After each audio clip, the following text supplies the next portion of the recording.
was a quiet evening.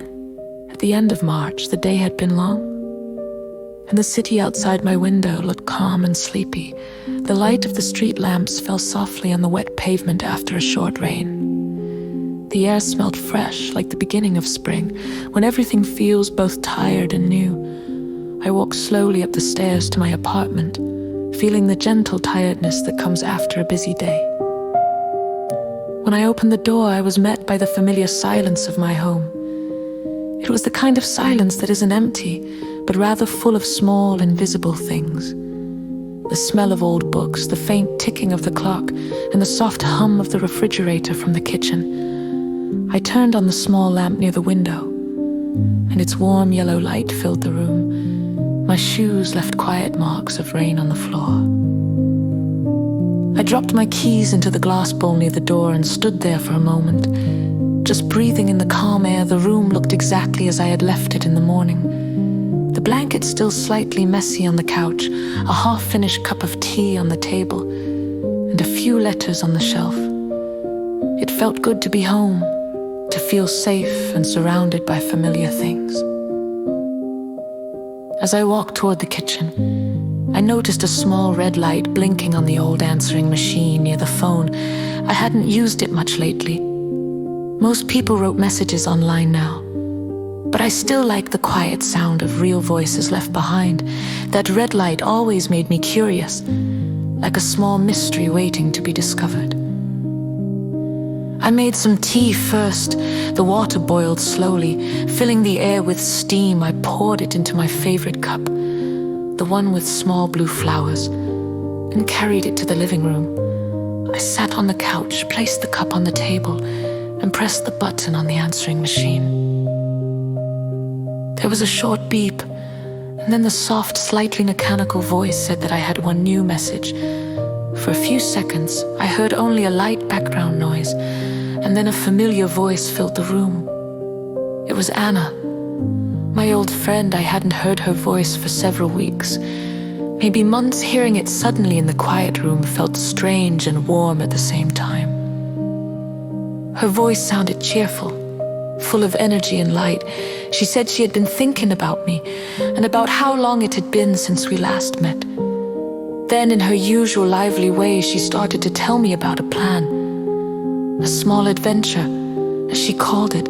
She had a few free days in April and wanted to take a short trip through Europe. She had found a train route that went from Poland to Germany and then to France, and she wanted me to join her.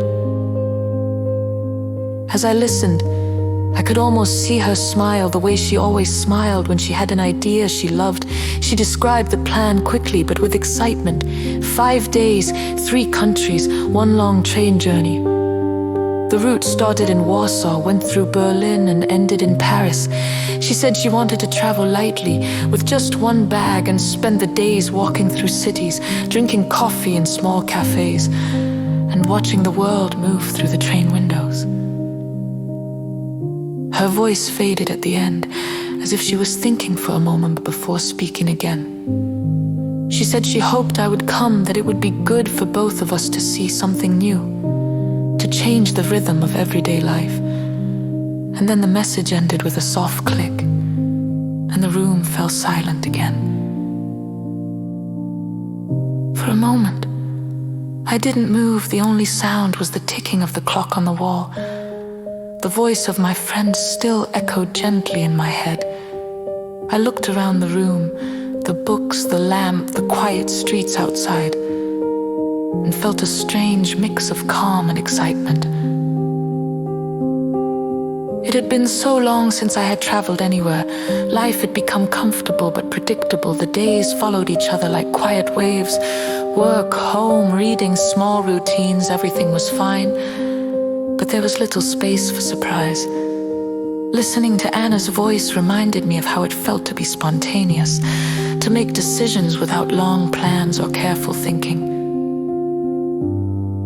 I took another sip of tea, now a little cooler, and closed my eyes for a moment. I tried to imagine it. The sound of a train leaving the station, the soft vibration.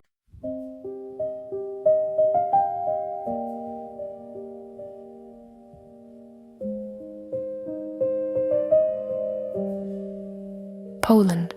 First I imagined the early morning train leaving Warsaw. The city still sleepy. With soft light spreading across the rooftops, I could see people with bags and cups of coffee. The smell of bread from the station bakery. The cool air of the new day.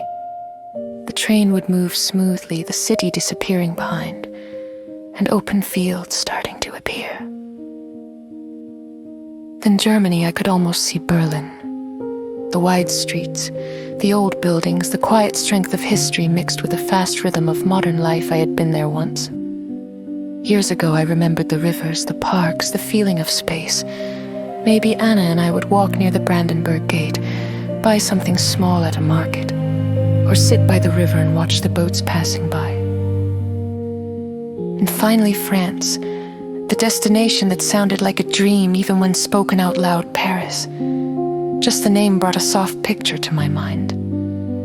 Narrow streets with cafes, small tables with cups of coffee and croissants, the smell of flowers from morning markets, and the quiet hum of music from far away. I imagined the evening light on the sand, the reflection of bridges in the water, and the gentle murmur of people walking and talking. I smiled to myself. It all sounded so simple and beautiful. The kind of journey where every moment feels like a small discovery, where nothing important happens, but everything still matters. The thought of it filled me with a light kind of joy, the one that comes not from big plans, but from small possibilities. I looked at the phone again, as if it could tell me something more. The red light had stopped blinking now, and everything was still. I stood up and walked to the window outside. The city was quiet. The rain had stopped and a soft mist was rising from the street. The lamps reflected in small puddles and the air smelled clean somewhere in the distance. A tram passed, its sound fading slowly. I thought about how many times Anna and I had dreamed about traveling when we were younger. We used to talk about it often, about seeing new places, taking trains without a plan, and letting the road decide where we would go. Life, of course, had other ideas. There was always work, responsibilities, reasons to stay. But maybe now, finally, there was time. I turned off the lamp and sat again on the couch, watching the soft light from the street fall on the floor. I thought about the voice message again, her tone, her laugh, the way she said 5 days. It wasn't a long time, just enough to breathe, to see the world from a different angle, to collect new memories. My mind wandered further. I imagined the rhythm of the journey. Mornings in new cities, the taste of local food, the sound of languages mixing in the air. I imagined the train stopping at small stations, the countryside passing by, forests, rivers, small houses with smoke rising from chimneys. Maybe I would write something during the trip. Maybe just think quietly, watching the world move. There was a calm happiness in imagining it. It wasn't only about the travel itself. It was about saying yes to something unexpected, allowing life to open a small new door. The cup of tea was empty now, and I could feel the warmth fading from my hands. I stood up, turned off the answering machine, and walked slowly to the kitchen. The apartment was quiet again, but the silence felt different, not empty, but full of possible things. I looked at the calendar on the wall. April wasn't far away. 5 days, 3 countries, a train through Europe. I could almost hear the sound of it, the soft rhythm like a heartbeat. Before going to bed, I opened the window a little.